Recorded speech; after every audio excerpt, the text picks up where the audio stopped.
Avec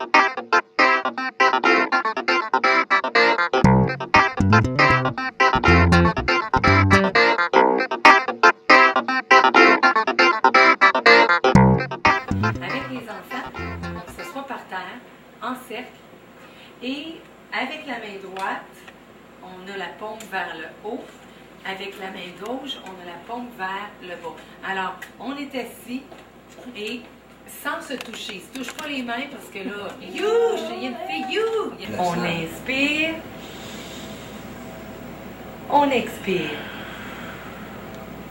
On inspire. On expire. On inspire.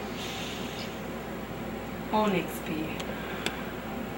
Et il faut être dans le rôle d'un personnage. Pour ça, il faut que tu sois capable de te concentrer, être capable de rentrer dans ta bulle, faire abstraction qu'il y a quelqu'un d'autre. Alors ça, c'est un moyen de détendre, de calmer et de se concentrer.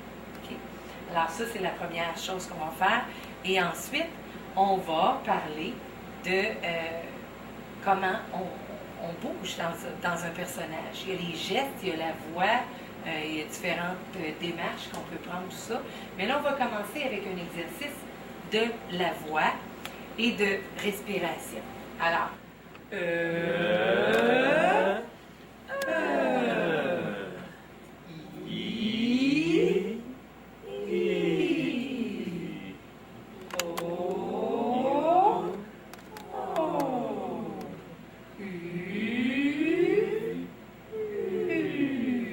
on va embarquer, je pense que la première chose, c'est les démarches.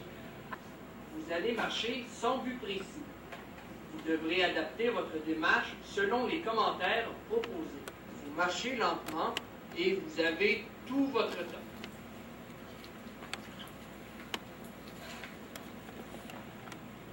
Vous marchez rapidement. Vous êtes suivi.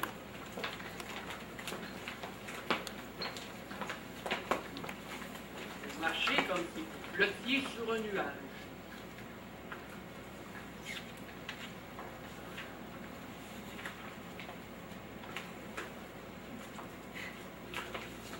Vous marchez comme une personne malade.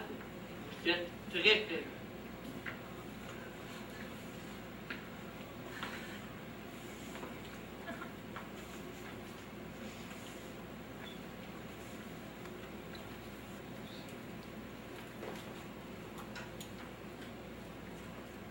Marchez avec précaution car vous traversez des flaques d'eau.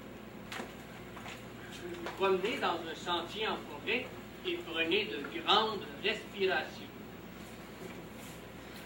On peut monter, l'émotion peut changer, peut varier. C'est le même personnage, mais il y a une espèce de progression là-dedans.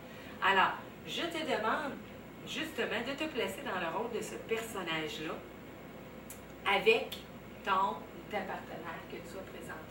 On va dire notre phrase, on va aller dans le rôle d'un père, par exemple. On est un père. Alors, automatiquement, je suis une femme. Alors, je vais devoir transformer ma voix pour avoir une voix plus grave. Alors, ma situation dramatique, je suis un père, Bertrand, qui a un travail urgent à compléter à la maison. Son fils utilise l'ordinateur pour un travail d'école, supposément. Le père permet à son fils de terminer son travail. Cependant, le fils a menti à son père car il joue en ligne avec ses collègues d'école. Mais le père se rend compte de ça seulement au bout de la 3e intervention. Fiston, as-tu terminé ton travail? J'ai besoin de l'ordi.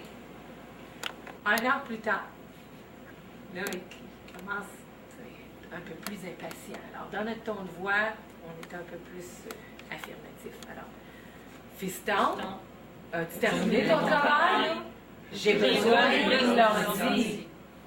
Non, père, j'ai pas fini, mais j'achève. La 3e fois, le père arrive, et là, il surprend qu'il est en train de jouer à un jeu d'ordinateur. C'est plus Fiston. Débarque, ça presse. OK? Alors, c'est mon tour. Puis là, ah ouais, dans ta chambre, tu viens de perdre l'ordinateur pour une semaine. Tu sais, comme vous voyez le rôle qui progresse en émotion, en temps. On tourne de l'autre côté. C'est 9 h un matin dans la salle de classe, les élèves sont en train d'écrire un examen. Puis là, il y a une élève qui lève la main, puis elle va aller à la salle de bain. Alors, tu sais, ça peut être comme, Madame, est-ce que je peux aller à la salle de bain? Voir aller à la salle de bain. Là, elle est dans la cour de récréation. Puis, c'est rare qu'ils vont vouloir y aller toutes seules quand ils sont dans la cour de récréation, à la salle de bain. Tiens, ça te tente, on va aller à la salle de bain ensemble. Viens-t'en avec moi, on va à la salle de bain. Viens-t'en, là, on est en train de jouer. Viens-t'en, on va à la salle de bain. Madame, est-ce qu'on peut aller à la salle de bain? Là, on parle fort, c'est différent. Le lieu fait en sorte qu'on s'exprime d'une autre façon. Et là, à ce moment-là, tu leur donnes des personnages, des lieux, des situations. Et là, c'est à leur tour d'en créer un, de trouver un personnage, un temps, un lieu, une situation dramatique et une phrase.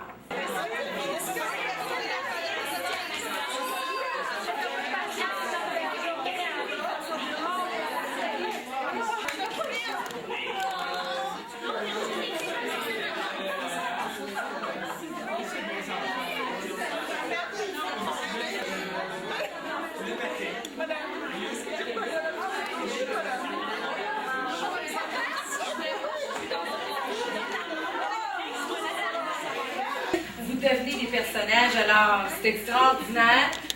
Dans le cadre d'un cours, on aurait des costumes, on aurait des accessoires dans lesquels les enfants peuvent. Vous avez dans votre trousse les différents personnages, un genre d'aperçu. Je dois dire que moi-même, je me familiarise avec la comédie dell'arte. Tu sais, je me suis dit, mon tout, c'est assez complexe quand tu regardes dans Expression 4, mais là-dedans, là, c'est vraiment extraordinaire. Puis toi, Louise, tu dis que tu incarnes le personnage, hein? Tu les présentes, elle les présente à ses élèves. Peux-tu nous en parler un petit peu? Tu sais, comment tu fais ça? C'est Harlequin qui écrit le livre, qui parle dans le livre. Alors moi, je sors mon accent italien, je dis Buongiorno, je m'appelle Harlequin et je vais lui lire l'histoire parce que j'ai juste le titre en haut du tableau. Qu'est-ce que c'est la commedia dell'arte? J'ai les masques, là ils se demandent. Les commedia dell'arte, c'est pas en français. Qu'est-ce que ça veut dire, tu penses? Ils vont sortir les mots comédie, puis art, l'art d'être comique. Comme par exemple, Colombine sert le souper à Pantalone. Pantalone s'étouffe en mangeant. Colombine demande de l'aide. Harlequin arrive en disant « Oui, chérie, j'arrive. » Colombine et Harlequin aident Pantalone à déloger la nourriture. Alors, ils ont ce contexte-là et ils doivent le mettre en application. Et vous avez en 8e, devine mon personnage masqué. Alors, on peut utiliser les masques, puis souvent, avoir un masque, ce qui leur permet de justement utiliser le reste de leur corps pour s'exprimer. Alors, il y a le rituel du masque qu'on leur montre et qu'on leur dit que tu ne dois jamais mettre ton masque devant ton public. Exact. Alors, il va se retourner, mettre le masque et encore là, il doit s'exprimer totalement d'une autre façon. Alors, il y a des choses en danse aussi à explorer avec le masque. Inspire, expire, musique douce. C'est extraordinaire.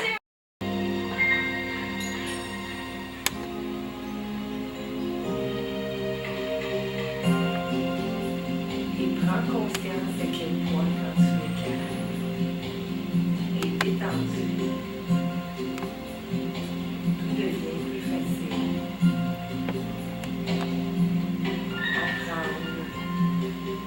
À être avec soi-même, à être avec l'autre.